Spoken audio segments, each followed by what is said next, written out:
देना हुइया खोली का गणेशा देना हुइया मोरी का नारेणा देना हुइया खोली का गणेशा मोरी का नारे। वैसे तो धीरे धीरे पहाड़ों से लोग बड़े बड़े महानगरों में शिफ्ट होते जा रहे हैं और ख़ासकर पहाड़ी लोगों को अपने घर बहुत याद आते हैं। अगर मैं ऐसे ही घर आपको शहर में रह के देखने को मिल जाएं तो सोने पे सुहागा होगा। ऐसे ही घर की एक क्लास में आज हम आए हैं काली माटी के एक छोटे से गांव खोली नामक होम स्टे में। आज का वीडियो खोली नामक होम स्टे का होने वाला है, वो पूरा एक्सप्लोर आपको कराते हैं खोली होम स्टे का। नमस्कार साथियों, मेरा नाम है देव प्रकाश अग्रवाल। स्वागत है आपके अपने यूट्यूब चैनल तस्वीरों में पहाड़ में।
पहले मैं मर्चेंट नेवी में था। 21 साल मैंने सेल किया है। एज कैप्टन मैंने रिटायरमेंट लिया है और उसके बाद फिर मैं अब इस काम में लगा हूँ। जो हमारा ये होम स्टे का प्रोजेक्ट है, इसकी रिसर्च की और इसके लिए चीज़ें इकट्ठा की, इसके लिए ग्राउंड वर्क तैयार किया और अब ये होम स्टे आपके सामने है। कैसे ग्राउंड रिपोर्ट, क्या रिसर्च की? अब पहले तो ये जाना कि गांव में जो मकान बनते हैं वो किस प्रकार के मकान बनते हैं, कैसे बनते हैं और इनमें बुनियाद कैसे होती है और कितनी मोटी दीवारें होती हैं, इसका रॉ मटेरियल कहाँ से मिलेगा और इसके यहाँ पे कारीगर हैं कि नहीं है। तो ये सारी चीज़ें हमने पहले रिसर्च की, प्लान बनाया, फिर अपनी लैंड पे हम कहाँ पे इसको बनाएं। एक ऐसा पॉइंट जिसे कहेंगे विंटेज पॉइंट, मतलब जहाँ से सारा का सारा हमारा होम स्टे दिखे और जिससे हमको आगे का जो हमारे पहाड़ का जो व्यू है, जंगल का व्यू है, जो प्रकृति के नज़ारे हैं वो बेस्ट तरीके से, अच्छे तरीके से दिखें। तो वो हमने लैंड फाइनल की और प्लान बनाया। फिर उसके बीच में हमने ये सोचा कि पहले हमारी तारबाड़ थी तो हमने सोचा कि अपनी लैंड की पहले सेफ्टी कर लें। तो ये पुस्ते वगैरह जो हमने बनाए हैं, ये बाउंड्री की है, तो वो सारा पहले हमने फिनिशिंग वो किया कि पहले अपनी प्रॉपर्टी को सेफ कर लें। फिर उसके बाद फिर हमने काम करना शुरू किया। इसके लिए हमने क्या किया कि यहीं पे पास में गांव है बड़ासी, तो उस गांव से हमने एक मकान का, बहुत बड़ा मकान था, तो उसका मलबा हमने ख़रीदा। उसका मलबा, उसकी जो मिट्टी थी वो भी हमने इस्तेमाल की और उसके अलावा फिर हमने यहाँ पे जो मिस्त्री लोग थे उनसे कांटेक्ट किया, उनको हमारा जो प्रोजेक्ट था वो समझाया, उनको वीडियो भी दिखाए, फ़ोटोग्राफ्स भी दिखाए उनको कि किस तरीके से पहाड़ों में मकान बनते हैं और हमको क्या डिज़ाइन चाहिए। तो जब ये सारी चीज़ें क्लियर होगी उसके बाद फिर हमने काम शुरू किया। और इसमें भी जो हमारी खोली है, जो ये आपको दिख रही है, ये खोली जब तक कुछ काम भी नहीं आता उससे पहले, क्योंकि हमें पता था कि इस तरीके का हमने मकान बनाना है पहाड़ी शैली का, तो ये खोली हमने सबसे पहले बनवाई और जब ये बन गई उसके बाद इसको फिर हम यहाँ देहरादून लेके आए और ये पहाड़ के कारीगरों से ही बनवाई हमने और ये हल्द्वानी में ही बनी थी। तो बनाने के बाद फिर हम इसको यहाँ देहरादून लेके आए। फिर जैसे जैसे हमारी ज़रूरतें होती थी उस तरीके से सामान वगैरह इकट्ठा किया और फिर इसको ये कंप्लीट किया हमने। तो क्या खोली को बनाने में कहीं से आपने पुरानी नक्काशी है वो भी ली है इधर उधर से? बिल्कुल, हमारे जो भी ये खोली है, चौखट है, खिड़कियाँ, इनमें कोई भी डिज़ाइन नया नहीं है। जो ये हमारे पहाड़ों में डिज़ाइन हुआ करते थे उन्हीं से प्रभावित होकर हमने वो सारा काम कराया। और जो हमारे कारीगर थे वो बहुत बुजुर्ग थे, धनीराम जी, उनकी उम्र इस समय 84 साल के आसपास है, उस समय 80 साल के करीबन थी। और उनसे डिस्कस किया और उनको हमने फ्री हैंड दिया कि आप अपने हिसाब से जो बेस्ट हो वो आप बनाएं। और उसमें हमने कोई दखल अंदाजी नहीं की, क्योंकि हमारे से ज़्यादा एक्सपीरियंस तो उनको है, उनकी 4 पुश्तों में यही काम चला आ रहा है। तो फ्री हैंड हमने उनको दिया कि आप जो बेस्ट हो वो आप बनाएं और जो पुराना शैली हो और जो बढ़िया हो वो आप हमारे लिए कर कीजिए। खोली होम स्टे में इस प्रकार से बैठ के नेगी जी के कुछ पंक्तियाँ याद आती हैं, तो उनको गुनगुनाने की कोशिश करता हूँ कि जब पहाड़ की बेटी थक के इस प्रकार से खोली में बैठती थी और थकान का महसूस करती थी, तो कुछ गाने हैं जो नेगी जी के बहुत ही बेहतरीन हैं और उन गानों से ही पहाड़ की महिलाओं का दुख दर्द भी है उन गानों में। तो 2-4 पंक्तियाँ गाने की कोशिश कर रहा हूँ।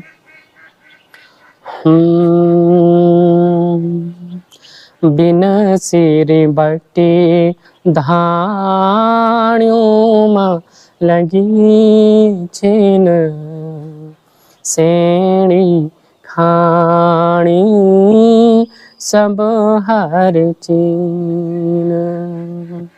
बिन सिर बटे धाण्यों मा लगी छेन सेणी खाणी सब हर चीन। कर्म ही धर्म काम ही पूजा यूं के पसीनों हरि भरी चा। पुंगड़ी पटली हमारी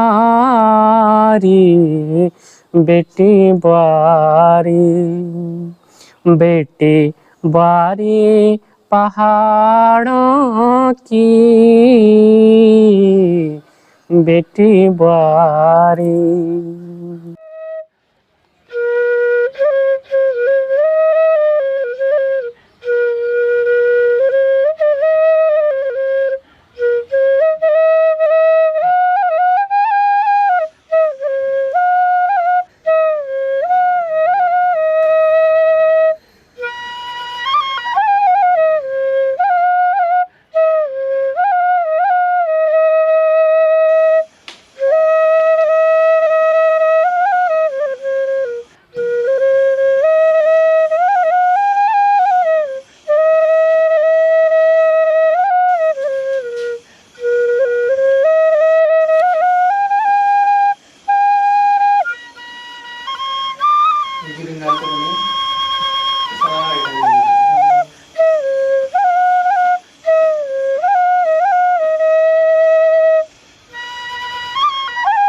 लकड़ी का टुकड़ा और यहाँ से लेके यहाँ तक का कम से कम 9-10 फीट का वो लोग लेके आए होंगे और लाने के बाद उन्होंने उसको तराशा किया होगा। अच्छा, इसमें एक और चीज़ जो है देखने वाली, इसमें 3D डिज़ाइन है।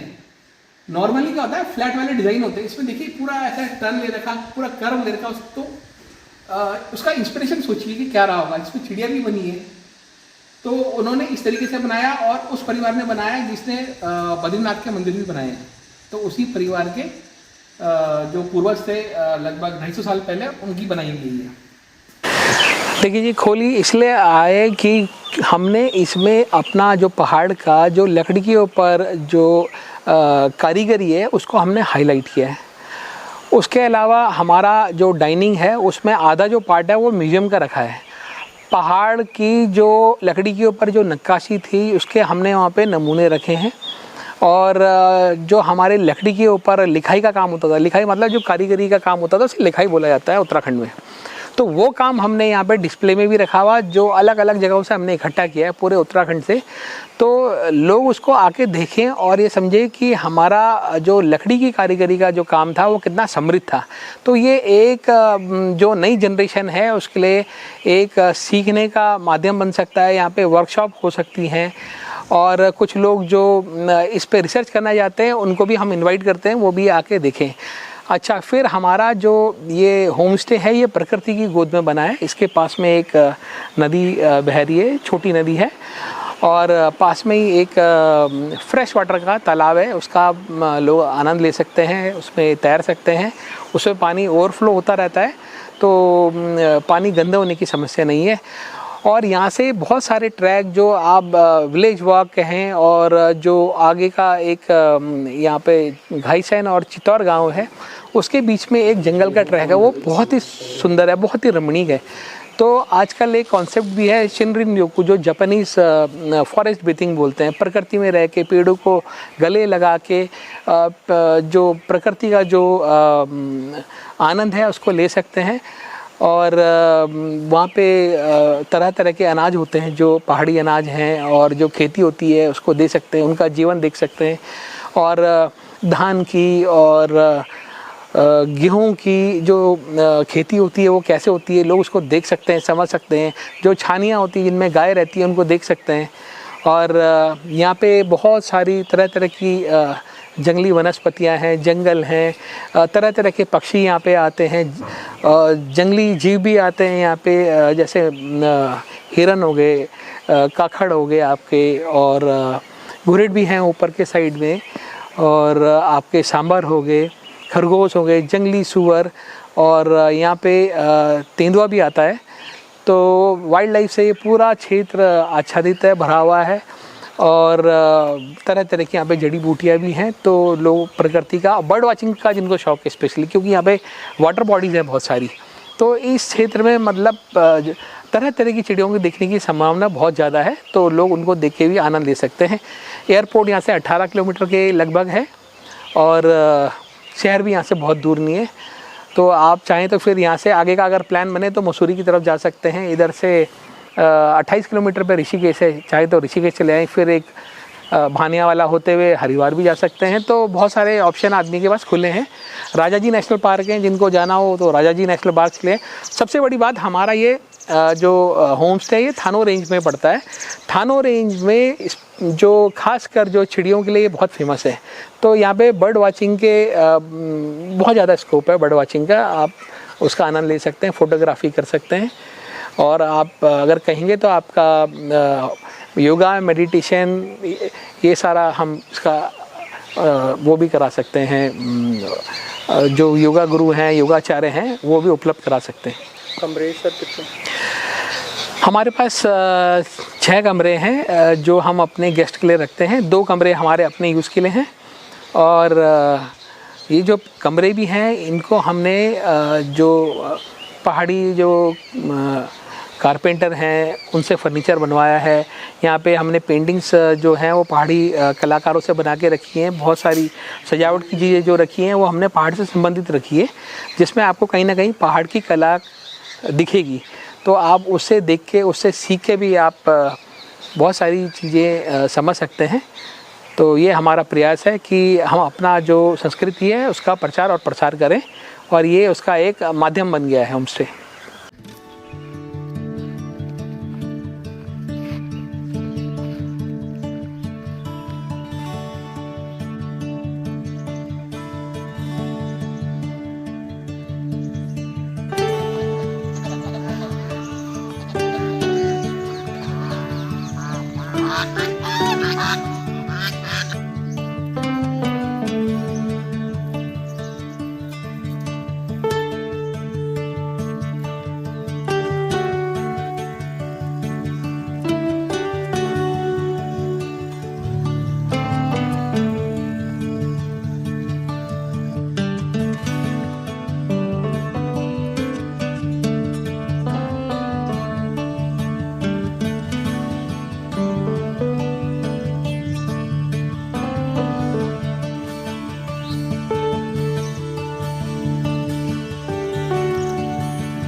अभी तक आपने खोली होम स्टे का दिन का नज़ारा देखा, लेकिन रात के अभी 9 बजने वाले हैं और रात का नज़ारा भी बेहद ही खूबसूरत है। चारों तरफ जितनी भी आवाज़ें आ रही हैं सब नेचुरल आवाज़ आ रही हैं और अगल बगल यानी कि जो पहाड़ों में बसे गांव हैं उनकी लाइटें भी दिखाई दे रही हैं। नदी का हल्का हल्का शोर सुनाई दे रहा है और मानो ऐसा एहसास हो रहा है कि हम प्रकृति के बहुत ही नज़दीक हैं।